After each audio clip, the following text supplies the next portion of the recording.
I feel like I'm losing my mind. Is everybody in the world blind? Please, Lord, give me a sign, a sign.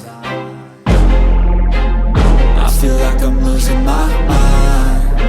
Is everybody in the world blind? Please, Lord, give me a sign, a sign. I wanna be the greatest. Everybody on the fake shit. I look around and feel like everybody is the fakest. I make this every day and I'm impatient, hoping one day I blow up from the basement. Statement, the top is so vacant. I don't hear shit that I think is amazing. Waiting for my day when I'm playing sold out shows for 1,000 faces. Hey, give me that crown, get in my way and to be put down. It ain't your place, all this my town. If I want that shit, then I'll get it right now. I'm losing it, the noose it fits. I'm losing shit, a stupid myth. You choose to live or choose to dip. You choose to fight or lose your grip and lose a gift. Oh, I feel like I'm losing my mind. Is everybody in the world blind? Please, Lord, give me a sign, a sign.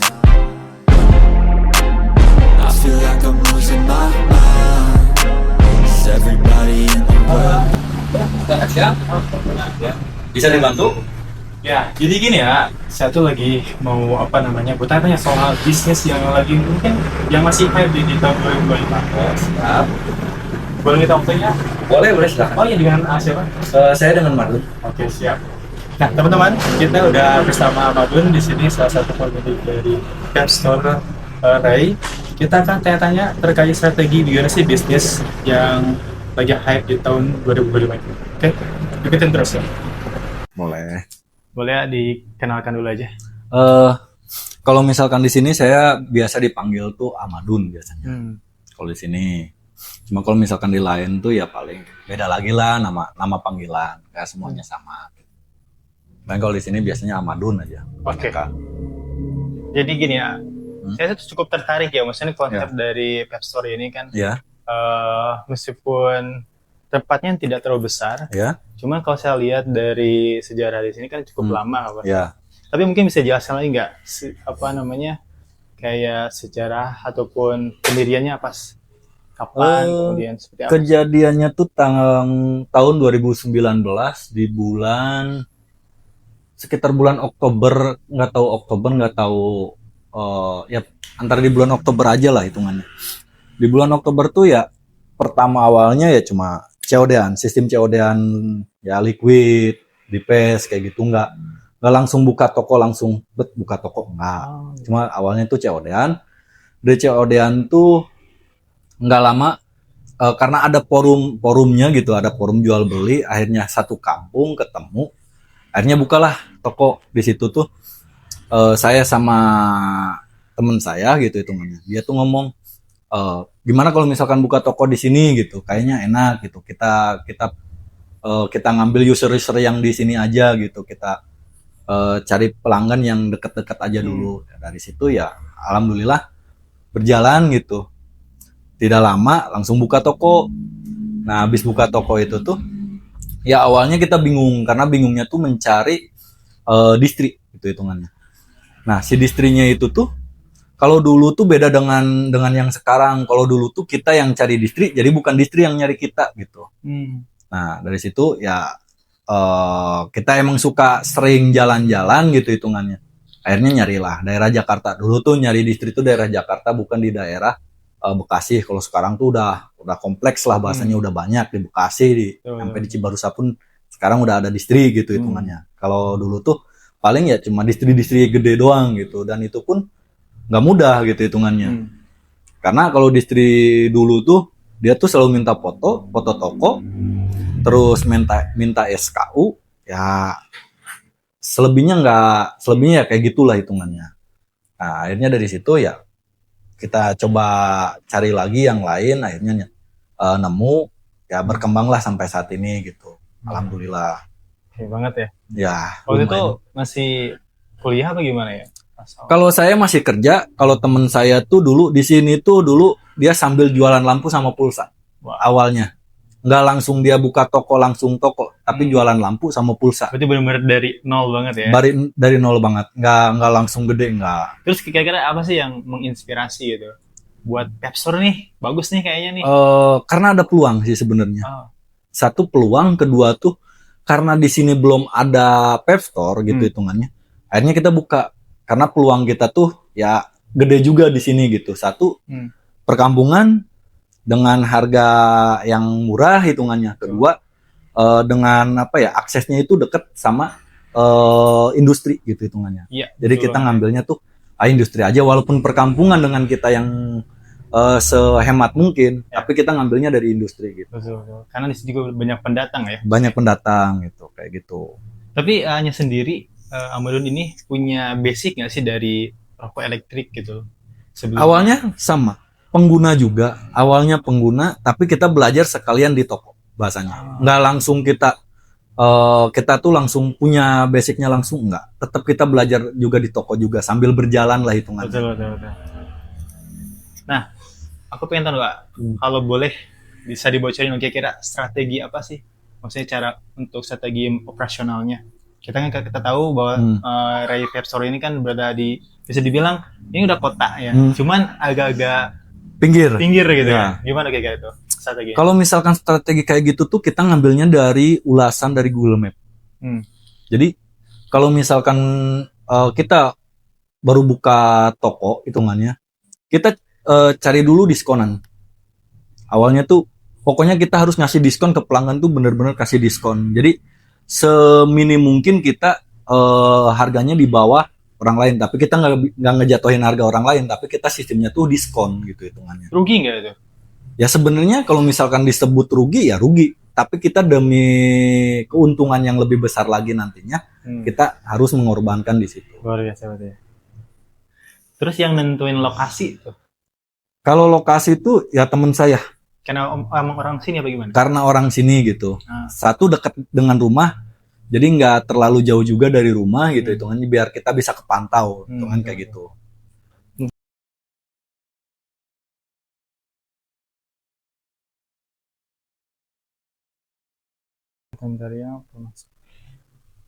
Oh iya, Agi, gimana kira-kira caranya untuk memilih produk yang paling diminati pelanggan? Kalau misalkan produk yang untuk memilih untuk pelanggan tuh selera ya, nggak semuanya tuh orang tuh suka dengan rasa liquid yang kita rekomendasiin gitu. Makanya kalau misalkan kita tuh ada pelanggan yang pengen rekomendasiin, kita tanya dulu lebih pengen ke rasa apa dulu gitu. Jadi nggak satu serta-merta tuh kita yang ngeluarin barang, tapi tanya dulu si pelanggan, karena tuh semuanya itu berbeda. Ada yang cocok, ada yang enggak. Ya itu tuh jatuhnya gimana ya? Selera jatuhnya tuh. Kadang saya lebih suka cocok rasa apel misalkan. Terus pelanggan tuh lebih cocokkan rasa strawberry gitu. Kalau misalkan kita kasih apel, si pelanggan otomatis nggak bakal mau dong jatuhnya kayak gitu. Nah, kira-kira kalau dari brand, contoh mungkin ada kerjasama, ada mungkin contoh. Nah, itu gimana cara menyikapinya? Kayak mungkin ada tuntutan ini harus target dijual, sedangkan kita juga harus mikirin apa kebutuhan customer, gimana kira-kira? Kalau itu tuh kita tetap dari jatuhnya dari rasa juga, karena kalau misalkan ada dari brand lain, kita tuh misalkan lagi kejar target lah hitungannya, itu tuh ada varian rasanya. Jadi balik lagi ke si pelanggan, rasanya rasa apa, nah baru kita ngeluarin si brand itu gitu sistemnya. Jadi kita tuh jatuhnya tuh harus si rasanya dulu gitu, nggak semuanya tuh kita yang harus ngeluarin, enggak gitu. Cuma balik lagi ke si pengguna gitu. Walaupun itu kita lagi ngejar yang si stok kita itu gitu, tetap jatuhnya ke situ sih. Tanpa menjatuhkan brand lain gitu ya. Tanpa menjatuhkan, karena ya kita juga hidup di brand dia juga gitu dengannya. Gak mungkin kita harus ngejelek-jelekin brand lain gitu, kecuali kalau misalkan brandnya emang lagi ada masalah baru kita jelekin gitu. Kalau misalkan si brandnya nggak ada masalah, masa kita harus ngejelekin brand orang lain? Terus gimana sih kalau caranya kita mencari pemasok biar kita bisa menjaga kualitas gitu kan? Kalau misalkan anggapannya distri lah itu. Ya, kalau misalkan distri, kalau sekarang tuh lebih baik jangan satu distri, karena kalau misalkan satu distri tuh gak semuanya menutup, jujur. Karena dalam satu distri itu kadang ada, kadang enggak. Jadi kita tuh harus beberapa distri, 3 sampai 4 distri lah hitungannya. Baru kita bisa, kebutuhan kita bisa terpenuhi juga gitu. Terus kalau cara atau strategi paling efektif untuk pemasaran kira-kira gimana kalau di Ray Pep Store ini? Kalau misalkan di kita di Ray itu yang penting sih satu sopan sih. Yang paling utama tuh sopan, sama kitanya jangan terlalu acuh sama pembeli. Itu aja sih. Service gitu ya. Iya, servisnya. Kalau misalkan kita acuh, ya otomatis si pembeli juga bakal kabur sih, mau gimana. Karena kita juga sebelum jadi penjual, kita juga dulunya sama pembeli. Gimana rasanya kalau kita diacuhkan kayak gitu. Jadi dia berusaha ada di posisi. Nah, iya. Ini nggak ngomongin soal tren sama persaingan. Kira-kira gimana sih kalau kita melihat sekarang perkembangan industri dari vape yang ada di Indonesia? Kalau misalkan industri vape, ya sekarang sih saya sekarang tuh lagi, karena di tahun 2026 tuh bakal ada pembatasan, ya berpengaruh banget lah.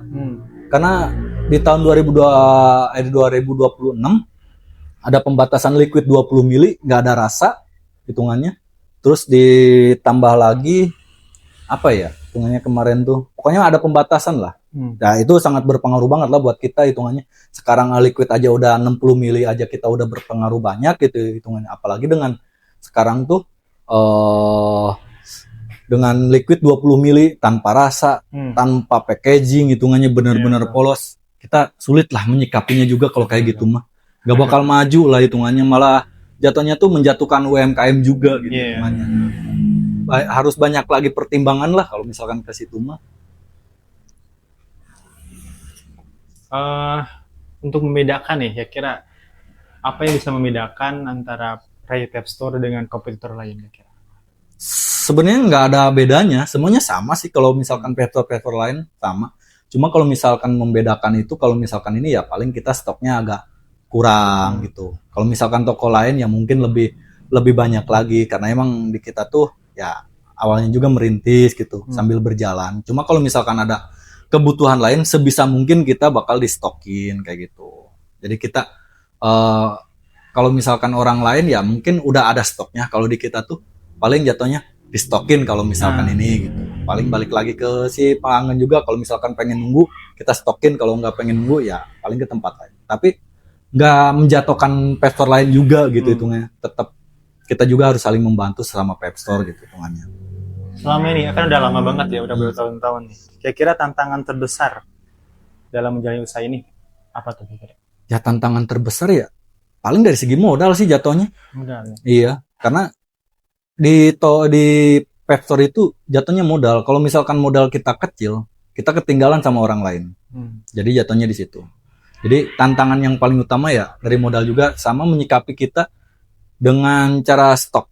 Jangan sampai kita stok dengan barang yang dead stock hitungannya. Itu aja sih paling. Kalau misalkan barang ya hitungannya barang yang paling laris aja kita stokin kayak gitu. Jangan sampai liquid yang nggak pernah keluar kita stokin. Itu aja sih paling menyikapinya dari situ aja.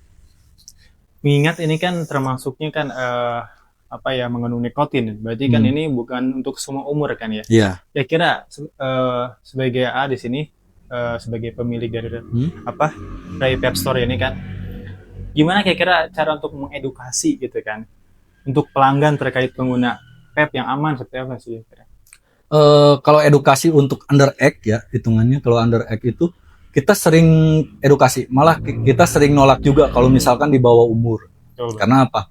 Karena kita satu memperjuangkan vape di Indonesia tuh sulit, mau gimana pun sulit. Jangan sampai dengan keteledoran kita, dengan satu kesalahan kita, malah bisa menutup untuk semua gitu, kayak gitu. Kalau misalkan untuk underage, jujur di kita nggak masuk, karena kalau misalkan di peringatannya itu kan 21 tahun. Cuma kalau misalkan di Indonesia itu 18 tahun. Jadi kalau misalkan di bawah 18 tahun, kita nggak nerima. Tetap kita harus tanyain KTP dulu. Udah punya KTP atau belum? Kalau misalkan kita masih labil gitu, masih labil. Oh ini tuh anak tuh udah cukup umur atau belum gitu. Karena sekarang tuh anak-anak tuh kadang berbeda gitu, nggak semuanya sama gitu kan. Mungkin paling kita tanyain KTP aja dulu. Dan seharusnya ini juga bisa dilakukan ya, maksudnya buat semua vaporista juga yang lain ya, bahwa kita harus bijak juga kan. Harus lebih bijak, benar. Tapi seharusnya sih pasti dilakuin sih kalau misalkan kayak gitu, karena di kita juga kan ada komunitas juga. Kalau misalkan dia ngerusak pasar satu aja, yang kerusak itu bukan satu dia doang, tapi semuanya melingkupi, karena ini tuh udah termasuknya ke pemerintahan juga. Kalau misalkan udah di videoan sama orang lain, hitungannya ya PEP itu bakal jadi ilegal lagi, bukan legal lagi gitu. Mana sekarang tuh disebutnya gini, PEP itu antara legal sama legal, masih 50-50. Dari pihak API itu sebut legal, tapi dari pihak pemerintah itu ilegal. Jadi kita tuh nggak tahu gitu. Sedangkan API, asosiasi PEP Indonesia tuh bilangnya legal, tapi pemerintah bilangnya ilegal. Nah dari situ tuh kita harus benar-benar menyikapinya gimana gitu kan, kayak gitu. Kalau misalkan ada under act, ya lebih baik kita usir aja. Betul. Walaupun ngusirnya ya jangan secara kasar juga, cara pelan-pelan, sekalian edukasi aja gitu. Betul. Oke, mungkin ini Amadun ini terakhir ya. Ini terkait planning ke depan ataupun harapan untuk Pep Store ini. Kira-kira apa rencana pengembangan usaha ini dalam sekitar mungkin 3-5 tahun ke depan?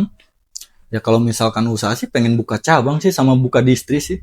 Sama seperti ya almarhum juga yang pengen almarhum inginkan sama saya juga pengen buka cabang. Buka cabang ya minimal 3-4 lah, baru kita buka distri. Itu sih planningan kita ke depannya. Untuk online? Untuk online sekarang lebih susah sih ya, jujur. Online tuh nggak bisa masuk ke mana-mana kecuali pakai Apple sama pakai komputer aja sih. Kalau misalkan di Android itu nggak bisa masuk, Kak. Saya juga udah beberapa kali pakai Shopee, Tokopedia, kita sering di ban. Itu nggak masuk. Jadi di situ kalau misalkan online kita paling ngejarnya di IG doang sih, kebanyakan. Jadi secara konvensional lah ya. Iya, mungkin kayak langsung kontak langsung kayak pakai Gosen sebagainya. Gosen, iya, paling kayak gitu aja. Kalau misalkan untuk online ya Shopee kayak gitu, enggak sih. Soalnya sering banget di ban, kita udah bikin di ban terus, jujur. Udah beberapa akun kita sering di ban. Karena emang disebutnya tuh kayak tadi pemerintah bilangnya ilegal, API Asosiasi PEP Indonesia bilangnya legal. Jadi masih 50-50 gitu hitungannya. Kalau di sini kira-kira kalau ada nih, maksudnya kayak orang-orang mungkin kayak, aduh aku pengen usaha buka Pep Store. Kira-kira apa? Kira-kira saran untuk penasihatnya? Kita bakal merangkul sampai dia benar-benar tahu dalam segi Pep Store tuh kayak gimana gitu. Jujur, kita buka di sini tuh yang buka aja hitungannya temen yang sampai sekarang buka toko, kita nggak pernah bermusuhan, malah saling ngerangkul hitungannya satu sama lain. Di kita barang kosong, suruh lari ke dia. Di dia kosong, suruh lari kita. Jadi kesinambungan hitungannya. Ada komunitasnya. Nah, kalau komunitas sih dari dulu tuh bukan komunitas ya, mau bikin komunitas tapi nggak jadi-jadi karena masing-masing punya kesibukan sendiri. Ngertilah. Cuma kita sering kontek-kontekan aja gitu hitungannya. Ya sering bercanda juga gitu hitungannya. Ray Pep Store tuh dulu ada pelanggan di sini, dia pengen buka, ya kita nggak membenci, malah kita support. Ayo, kita tuh orang lokal loh, bisa loh. Jangan sampai kita kalah dengan orang pendatang loh, gitu. Kita support. Alhamdulillah ya, dia punya cabang juga udah 3 sekarang cabangnya. Tapi kita nggak benci, jujur. Malah kita, suka deh kalau kayak gini. Nanti gimana sih caranya biar bisa buka lagi toko 3 kayak gini gitu. Jadi lebih culture-nya lebih dapat kan ya? Nah itu. Jadi kadang-kadang tuh ya hitungannya saling support sih sebenarnya jatuhnya. Jadi nggak takut jadi ini ya saingan. Rezeki udah ada yang ngatur, yang penting jangan dempet-dempetan aja atau depan-depanan aja. Kalau misalkan cuma beda kecamatan, ya hitungannya beda desa, nggak apa-apa lah, enjoy gitu hitungannya. Toh yang ini juga kalau misalkan pelanggan tuh kalau misalkan dia udah suka dengan kita, ya di kita. Kalau misalkan suka di dia, ya di dia. Itu kan hak pelanggan juga, kita gak bisa ngelarang hitungannya di situ sih. Sip. Itu aja Amadun. Ya siap. Makasih banyak. Ya.